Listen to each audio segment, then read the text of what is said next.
Hello and welcome to way to learn. तो कैसे हैं आप लोग। आज हम शुरू करेंगे स्टैटिक्स, जो कि जिसको हिंदी में हम सांख्यिकी बोलते हैं।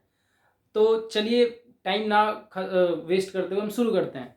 तो स्टैटिक्स में मेनली हम क्या पढ़ते हैं, आप लोगों ने बुक में देखा होगा। तो मेनली क्या पढ़ते हैं, इसमें हम डाटा कोई है उसको हम छोटे फॉर्म में कैसे दिखाएं, ताकि अगर कोई बड़ा से बड़ा डाटा है, रॉ डाटा है जो, तो उनको हम एक ऐसे फॉर्म में सजा दें। ऐसा ही समझ लें कि उसको सजा दें एक ऐसे फॉर्म में कि देखने वाला वो समझ जाए, देखते हैं कि किसकी वैल्यू ज़्यादा है किसकी वैल्यू कम है। ठीक है, तो उसके लिए हम, तो इसमें पहला जो टॉपिक हमारा होता है कि फ्रीक्वेंसी के लिए एक होता है, फ्रीक्वेंसी को लेके। तो फ्रीक्वेंसी को हम कैसे समझ लेते हैं कि जल्दी जल्दी हम देख लेते हैं इसमें क्लास में। तो ये कोई ज़्यादा नहीं है। मान लीजिए एक डाटा दिया हुआ है रॉ, मान लीजिए कि 1 4 9 8 10 6 4 8 2 3 12 13 15 18 20 21। अब ये इतने सारे डाटा हो गए, तो इसको आप देखोगे तो लगेगा कि अरे बहुत बड़े डाटा हैं, इसको हम कैसे सॉल्व करेंगे, ये तो इतने बड़े डाटा हैं। तो इनको देखने के लिए पूछा है कि सबसे बड़ा नंबर कौन सा है। तो आप यहाँ पे जाओगे कि सर ये वाला है, तो इससे भी 12 दिखेगा आपको कि नहीं ये भी है। ठीक है, तो इसको करने के लिए हम क्या करते हैं कि हम एक फ्रीक्वेंसी ले लेते हैं। जैसे कि आप लोएस्ट इसमें देख लो क्या है, 1 है। हाईएस्ट क्या है, 21। तो आप एक क्या करो, क्लास इंटरवल ले लो। जैसे हम क्या करते हैं कि एक हम क्लास इंटरवल ले लेते हैं। ठीक है, एक हम ले लेते हैं जो हमारा ये डाटा दिया हुआ है इसके बारे में। ठीक है, यानी इसको हम क्या बोलते हैं, तो इसको हम बोलते हैं फ्रीक्वेंसी। ठीक है, फ्रीक्वेंसी। और एक हमारा क्या, अगर इसमें बनाने को बोले तो हम बना सकते हैं कि टैली मार्क। इससे हमें समझने में थोड़ी और आसानी हो जाएगी। तो मान लीजिए कि 1 लोएस्ट है और 21 है, तो हम इसको और अगर शॉर्टेस्ट फॉर्म में दिखाएं तो हम दिखा देते हैं कि ले लीजिए आप यहाँ से कि मान लीजिए 1 से ले लीजिए कि 5 तक पहला, 5 से फिर ले लीजिए 10, फिर ले लीजिए 10 से 15, 15 से 20 और 20 से 25। यानी हमने क्या किया कि हमने 5 के गैप पे ले लिया। अब हमें क्या करना है, फ्रीक्वेंसी में हमें क्या लिखना है, तो हमें काउंट करना है मेनली फ्रीक्वेंसी में कि 1 से 5 के बीच में कितने नंबर हैं। ठीक है, यहाँ 5 को इसमें हम काउंट नहीं करेंगे, 5 को हम यहाँ काउंट करेंगे 5 to 10 में। ठीक है, तो 1 से देखिए कितने हैं, 1 से 5 के बीच में, तो एक तो 1 है, तो आप इसको गोला कर दीजिए या टिक लगा लीजिए। और एक 4 है, एक 2 है, ये 3 भी है, यहाँ भी एक 4 है। यानी कितने नंबर हैं, तो 1 2 3 4 5, तो ये 5 हो गया। ठीक है, अब चलिए 5 से 10 में आते हैं। तो 5 से 10 में कितने हैं, तो 9 है, 8 है, 6 है, और कोई है एक और, ये 8 है।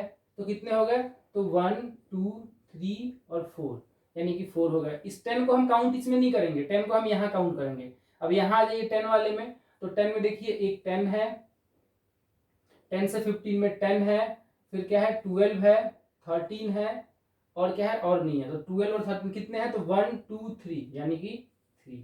अब 15 to 20 में आ जाते हैं, तो 15 to 20 में आएंगे तो 15 काउंट होगा, तो एक 15 हो गया। ठीक है, उसके बाद क्या है, इसमें 20 के बीच में ये भी आएगा 18, तो ये कितने हो गए 2। और एक क्या है, ये 20, सॉरी 20 से 25 में क्या है 20 काउंट हो जाएगा, और ये वाला भी काउंट हो जाएगा। ठीक है, यानी कि 21, तो कितने हो जाएंगे 2। ठीक है, अब इसके लिए क्या करेंगे हम कि अब ये हमारा हो गया कि हमने दिखा दिया अपने डाटा को कि 1 से 5 में ये जो रॉ डाटा है इसको हम बोलते हैं रॉ डाटा। तो रॉ डाटा में जो 1 से 5 के बीच में है, 1 से 5 के बीच में, तो 1 से 5 के बीच में कितने, तो 5 ऐसे हैं जो कि 1 से 5 के बीच में आ रहे हैं। ठीक है, 4 ऐसे जो 5 से 10 के बीच में है, और 3 फ्रीक्वेंसी ऐसी है जो 10 से 15 में है, और 2 जो है वो 15 से 20, और 2 20 से 25 में। अब इसको जब हमें टैली मार्क पे दिखाना होगा तो क्या करेंगे हम टैली मार्क पे कि अगर देखिए पहले नीचे इसको देख लेते हैं हम, 2 को क्या लिखेंगे, तो ऐसे हम 2 लाइन बना देंगे। इस 2 के लिए भी 2 लाइन, 3 के लिए क्या, तो 3 लाइन, 4 के लिए तो 4 लाइन। और जब 5 लिखेंगे ना, तो 5 को हम ऐसे नहीं लिखेंगे, 5 लाइन नहीं बनाएंगे, हम ऐसे करके और 5 को यहाँ से क्या करेंगे 4 लाइन करके और ऐसे मिला देंगे, तो ये हमारा 5 हो जाएगा। आपको कितने भी नंबर लिखना हो, जैसे 13 लिखना है तो क्या करेंगे हम कि 1 2 3 4 और ये 5, 1 2 3 4 5, 5 ये काट दिया तो, और 1 2 3, तो ये हमारा क्या हो जाएगा 13।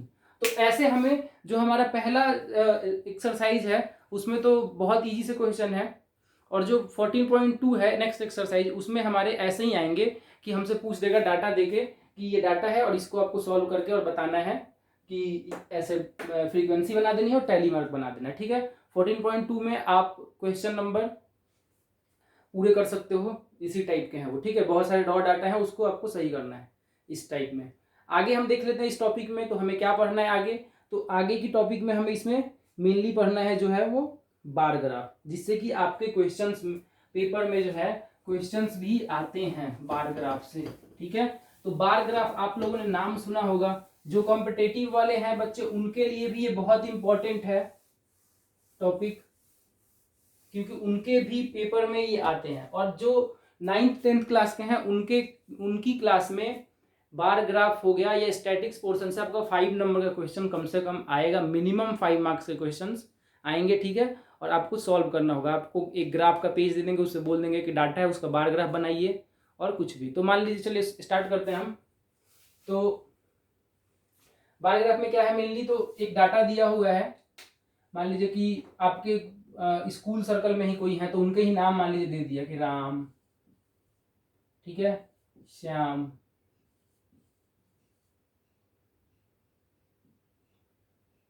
मोहन, राहुल,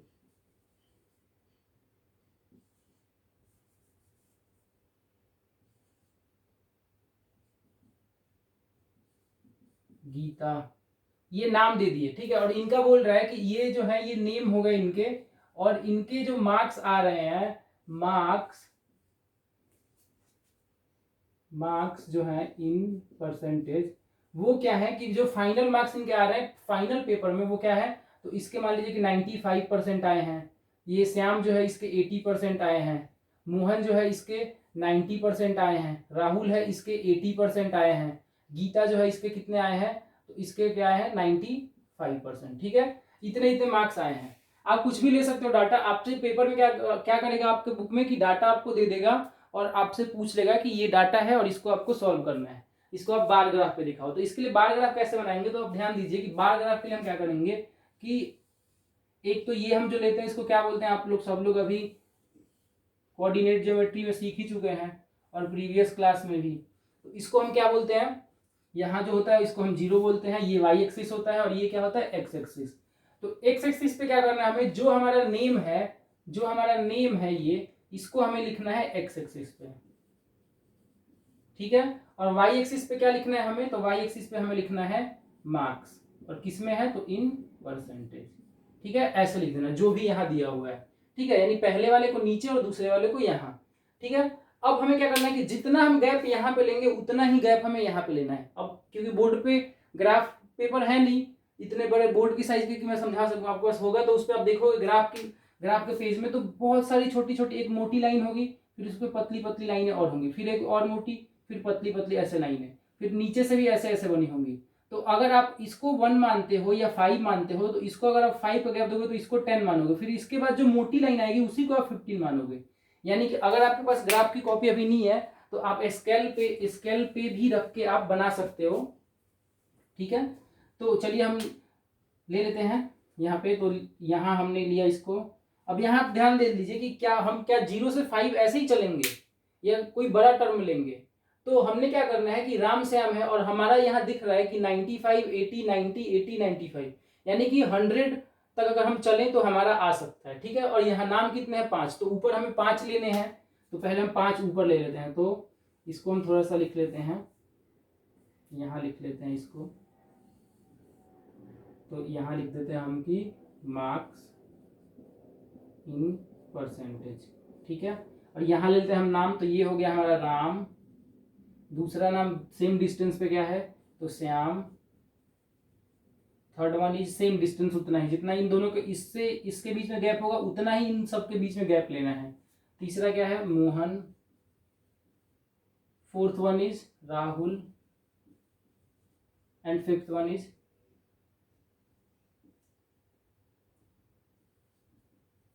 गीता। ठीक है, अब जितना ये गैप है 0 से यहाँ तक राम तक का, उतना ही गैप हमें इस पे भी लेना है, तो हमने यहाँ ले लिया। अब इसको मान लीजिए कि इसको हम दे देते हैं, थोड़ा सा और ऊपर आएगा, तो इसको हम बोलते हैं कि ये 20 का है, ये 40। आप 10-10 भी ले सकते हो, जो आपको सही लगे। तो चलिए, अगर आपको दिक्कत है तो 10-10 का ले लेते हैं। तो 10, 20, 30, 35, सॉरी 35 लिखा मैंने, 40, 10-10 का गैप है, 50, 60, 70, 80, 90। थोड़ा सा ग्राफ छोटा हो गया हमारा,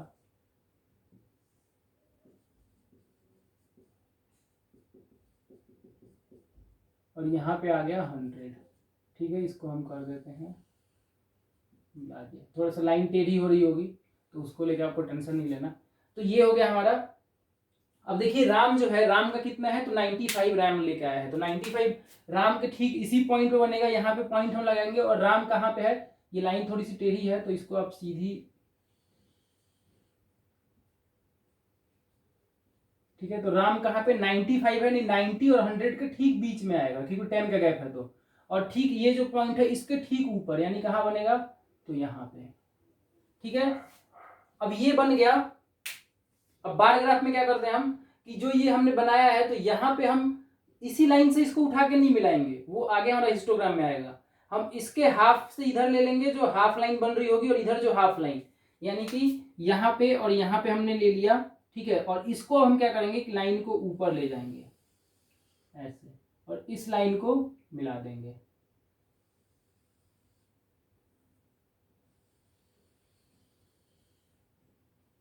इस तरह से। ठीक है, तो ये राम का हमारा जो रेक्टेंगल से बना वो बन गया। अब श्याम का कितना है, तो 80 श्याम लाया है, तो श्याम का इस पे बनेगा, और 80 कहाँ है, तो यहाँ पे है, तो यहाँ पे बनेगा, और ये क्या होगा, तो ऐसे मिल गया। और इन दोनों के बीच में क्या होगा, गैप रहेगा, सेम गैप। जो एक लाइन आप ऊपर से खींच के लाओगे, वही लाइन नीचे तक आएगी। ठीक है, तो यहाँ पे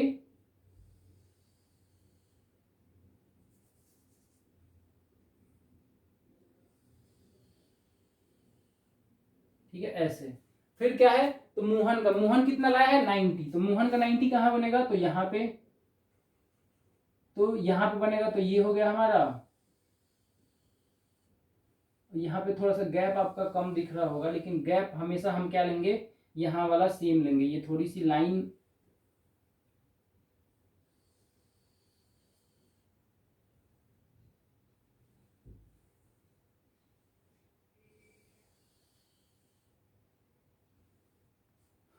ठीक है वैसे। और राहुल का कितना है, तो 80 है, तो राहुल भाई साहब यहाँ आ जाएंगे 80 पे, और ये रहे तो यहाँ पे आएंगे। इसके लिए भी हम लाइन बना लेंगे, तो ये हमारा मिल जाएगा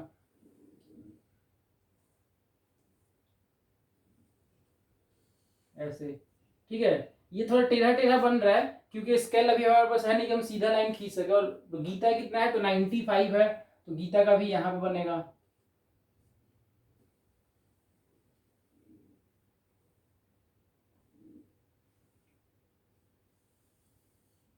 ठीक है, तो इस टाइप से हमारा ये बार ग्राफ बन जाएगा। और बार ग्राफ में क्या होता है कि यहाँ पे डिफरेंस होता है, इन दोनों के बीच में क्या होगा, डिफरेंस होगा। हिस्टोग्राम में जब हम आएंगे तो ये डिफरेंस खत्म हो जाएगा, और ये यहीं से टच करके लाइन चली जाएगी इसको। ठीक है, तो ये बार ग्राफ का ऐसे होगा। क्या करना है, जो नेम है उसको हमें यहाँ लेना है, और जो ये है मार्क्स है उसको हमें वाई एक्सिस पे लेना है। और फिर अपने जितना डिस्टेंस हम 0 से इसका लेंगे, उतना ही डिस्टेंस हमें यहाँ भी लेना है, और लेके फिर इन पे नाम लिख दीजिए। यहाँ पे 10 जो भी आपका गैप है, आप 20 का भी गैप ले सकते थे। ठीक है, आप 40 का भी गैप ले सकते थे। ठीक है, जिसमें आपको ज्यादा इजी लगे वो गैप आप ले लीजिए, ताकि जिसपे ज्यादा से ज्यादा मार्क्स, हमने 10 ले लिया क्योंकि 10 पे 80, 90, 80, और ये 95 भी क्या होता है, 10 और 100 के बीच में, 90 और 100 के बीच में आके दिख जाता हमें लाइन पे, तो लाइन पे लेने में हमें आसानी होती, तो हमने ये ले लिया। ठीक है, तो ऐसे हम क्या करेंगे, बार ग्राफ बनाएंगे। ये था आपका आज का टॉपिक, बार ग्राफ। तो इसको आप देख लीजिए, समझ लीजिए। आपके जो भी एग्जाम्पल्स हैं बुक में, ठीक है, चैप्टर नंबर 14 पहले उसको कर लीजिए एग्जाम्पल्स को, और उसके बाद एक्सरसाइज को शुरू कीजिए। ठीक है, तो वीडियो कैसी लगी कमेंट बॉक्स में कमेंट जरूर करें जाके। ठीक है, कुछ गलतियां हुई हो, मिस्टेक्स हो, तो उनके लिए भी करें कि सर क्या गलतियां हैं, मैं उसको सुधारने की कोशिश करूँगा, ठीक है। और चैनल को अगर आपने अभी तक सब्सक्राइब नहीं करा है तो सब्सक्राइब ज़रूर करें। मिलते हैं नेक्स्ट वीडियो में। Thank you.